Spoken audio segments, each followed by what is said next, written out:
Baghdad, Friday, 29th of December, 2006. In a small concrete cell, in an unknown location, Saddam Hussein awakens from sleep, guarded by the elite unit, Super 12, who knew something he did not. He had spent days in anticipation, but today was different. Their supervisors had been notified. Something was underway. Saddam would soon be handed over from the Rock to Iraqi authorities. To the guards, it felt like a distant future event for which they were prepared, yet struggled to believe. But the signs of an end were clear. His lawyers and family members had been allowed visits, and just a day earlier, he had met his two half-brothers.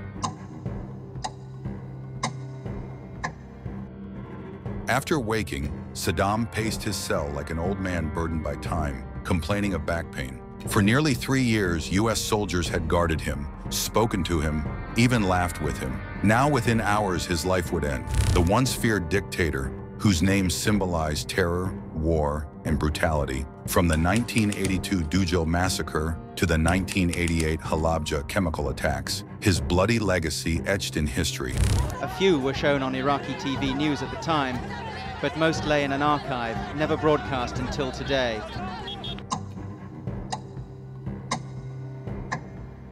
Saddam's lawyer, Najib al-Nuaimi, had predicted the execution would occur on 30 December 2006, a Saturday. Now it was no longer a prophecy, it was reality. Time had run out. Super 12 was informed the hanging would take place the next morning.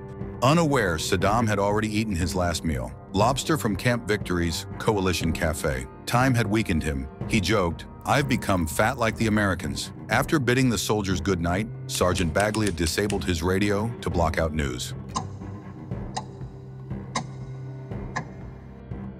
30 December 2006, 3 a.m. First Lieutenant Andre Jackson entered the cell with his interpreter. Jackson, a trained military officer who had witnessed harsh times, had never felt such silence. They turned on the light and stepped inside.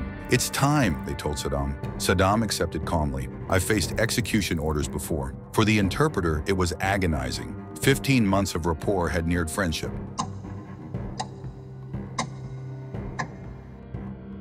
Meanwhile, in America, President Bush was notified. The execution would proceed within hours. For Iraq's new government, this was a moment of vengeance, but to many a symbol of shame. The execution date coincided with a holy day for Saddam's supporters. Saddam washed at the cell's sink. Guards observed respectfully from a distance. He grew annoyed, searching for socks. Soldiers assisted. He asked, "Did you sleep well?" For the last time, he organized his belongings: books, papers, a suit. He gifted his Raymond Weil watch to a guard, saying, "You've been a good friend." The soldier refused, but Saddam insisted, "No one will know." As Super 12 assembled in full combat gear, Saddam stood and said, "You are like family." He held soldiers' hands and wept. By helicopter and armored vehicle, he was taken to Camp Justice, once the site of his torture chambers. Americans secured the perimeter. Inside, Iraqis prepared the gallows. Saddam walked firmly toward the scaffold. A judge held a Quran and urged repentance. Saddam said, "Doctor, this is for men." He refused a hood standing in his coat. When a Shia officer taunted him with Muqtada al-Sadr's name, someone shouted, "Go to hell!" Saddam replied, "Iraq is hell." Outside, Super 12 stood in heavy silence. Their mission neared completion, a stark contrast to the chaos within. A sudden noise, the trapdoor opened. Saddam, reciting the Shahada, fell to the ground.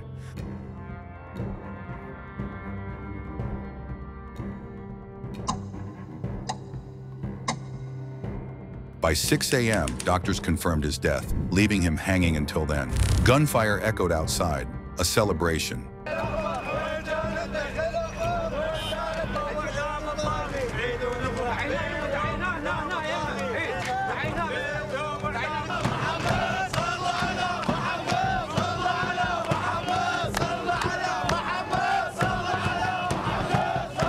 Yet questions lingered. Did this death bring peace or deepen chaos? Share your thoughts and subscribe to our channel.